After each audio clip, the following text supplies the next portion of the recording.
Alright. Hello, first off, we're here with Sean Pottinger doing a deck tech for his top four deck list. Top two deck list. Okay. So Sean's gonna walk us through this. Yeah, basically it's a blue-green-red tempo deck that won an online PTQ 2 or 3 weeks ago. I haven't changed anything in the main deck except maybe the mana base. I don't remember what the mana base was for the other deck. But basically the deck is designed to take advantage of Aether Vial. It plays... It has, yes, the foil Aether Vial. The deck has the ability to play the land go game if you have Aether Vial, because you can flash in all your creatures, which cost either 2 or 3. And basically all of your creatures, except for Tarmogoyf, are some form of card advantage.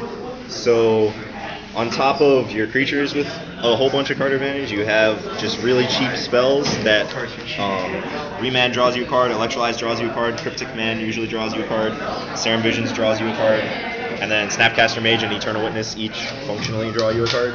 Would you say that this card in your deck, Electrolyze, is the best card in the format? It's definitely probably these two are probably my favorite 2 cards in the format.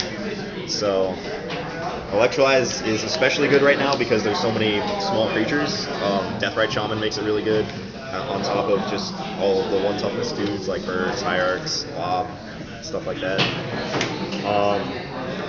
The deck is very, very good at using its mana efficiently. And if you have an Aether Vial at 2 or 3 counters, you're able to do some ridiculous things. In my top 4 match against Jun, there was a point in the game where I had no cards in hand, 4 lands in play, and an Aether Vial on 3, and then I drew a Serum Visions into Snapcaster Mage and saw an Eternal Witness and a Snapcaster Mage on top of my deck, and basically won the game from there. Because free Eternal Witnesses are really, really good. Yeah,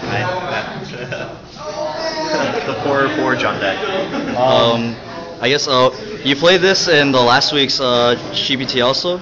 No, I played a deck that is very similar to this. It had a very similar philosophy behind it, in the sense that you just always want to be netting card advantage off of everything that you're doing. So Electrolyze isn't the most powerful card in the format, but being able to potentially 3-for-1 somebody, or almost guaranteed a 2-for-1 on somebody, is really, really good. So the deck I played last week had white in it instead of green, and played like Think Twice and Wrath of God and stuff like that to try to get card advantage. But I think that this deck's ability to go proactive with Tarmogoyf and just more dudes in general. How well positioned do you think this deck is going to be in the upcoming PTQ season? Well, I have no idea what the Hawaii metagame is going to look like 2 weeks from now, but I think that regardless of what the metagame is in Modern, you want to be able to draw cards. And this deck does that so efficiently that I think that regardless of what the metagame is, a deck like this will be in the running, at least, for... What would you say Jund was good for the same reason before Bloodbraid Elf got there. What would you say with just the limited amount of games you've been able to play this against is the best matchup for this deck and the worst matchup? Maybe not specific decks, but for instance aggro or... I think that like a very, very focused deck such as Red Deck Wins is very bad for this deck, because all these cards do the same thing and they're so efficient at it. That like this deck really shines in like turns 3 to 7 or 8, maybe even past that.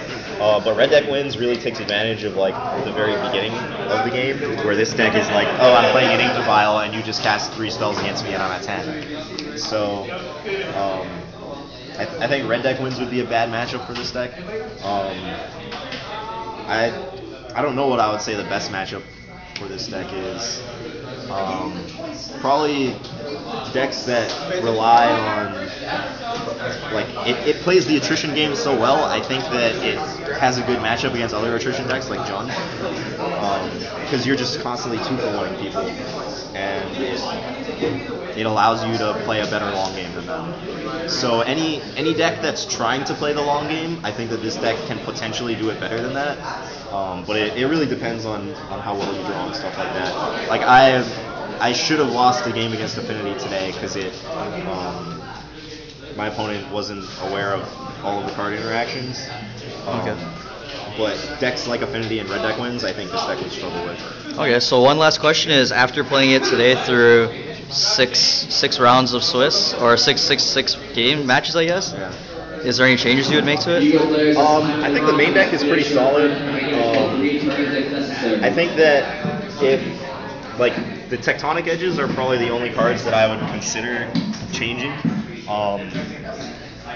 There were a couple of times where I wish I had mana lands, but especially since they actually make colored mana, like Treetop Village or something like that, can filter into Flooded Grove to make blue mana, or Fairy Conclave even would be a man land that would help you cast colored spells. But Tectonic Edge is so good against man lands.